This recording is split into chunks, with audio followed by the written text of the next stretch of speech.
Salam dan bahagia. Orang pandai selalu berusaha untuk menguasai apa saja yang belum ia ketahui. Sama halnya dengan rekan-rekan sekalian yang ingin memperdalam pengetahuannya semakin jelas dan semakin memahami sebagai bekal pengetahuan di masa yang akan datang. Bersama saya, Rudi Yukia, pengampu mata pelajaran fisika kelas 11 semester 4 SMA Negeri 2 Palangkaraya. Apa saja yang akan Anda pelajari di semester genap ini di kelas 11? Antara lain, saudara-saudara akan mempelajari tentang gelombang. Nah, di dalam gelombang ini, yang pertama kita bicara mengenai gelombang mekanik. Yang kemudian bagian berikutnya adalah gelombang bunyi. Setelah itu gelombang elektromagnetik dan gelombang cahaya. Di dalam gelombang mekanik, saudara-saudara ini nanti akan membahas atau dipahamkan tentang fungsi gelombang. Selanjutnya ada superposisi gelombang.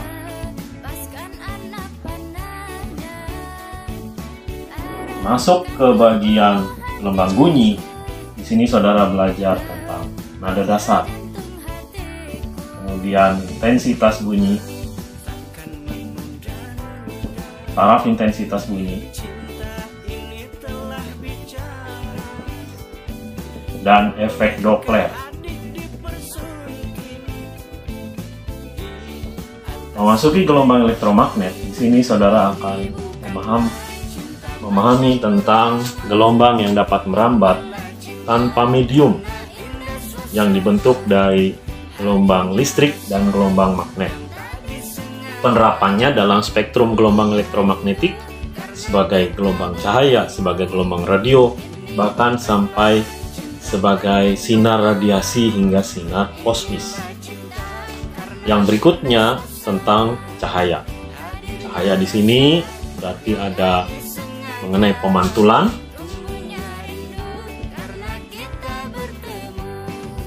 juga ada mengenai pembiasan.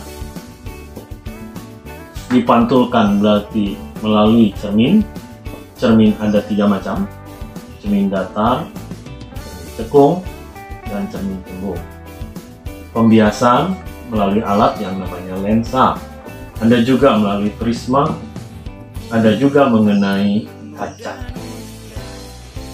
paralel, kaca datar paralel.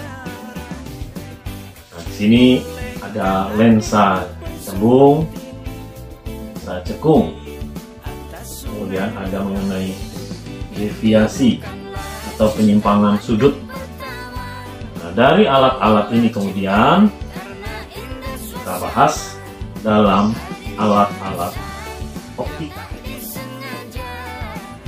Mata, kacamata, loop atau kaca pembesar, mikroskop, alat-alat untuk melihat benda renik, teleskop untuk melihat benda-benda yang jauh. Nah, di luar pembahasan mengenai gelombang, khususnya tentang kemajuan zaman saat ini, di mana globalisasi sudah menyebabkan percepatan pembangunan industri, dan efek dari pembangunan percepatan industri tersebut ada yang namanya pengaruh terhadap ekosistem global, keadaan dunia, yaitu naikkan suhu, turunnya permukaan es, naiknya permukaan air laut, suhu bumi yang makin panas. Nah, ini yang kita bicarakan dalam bagian pemanasan global.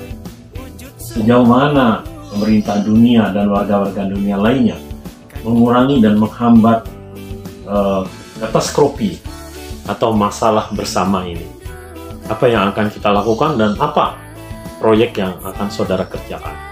Nah, inilah topik yang akan Anda pelajari, pahami, dan dalami di semester 4 tahun 2023 ini.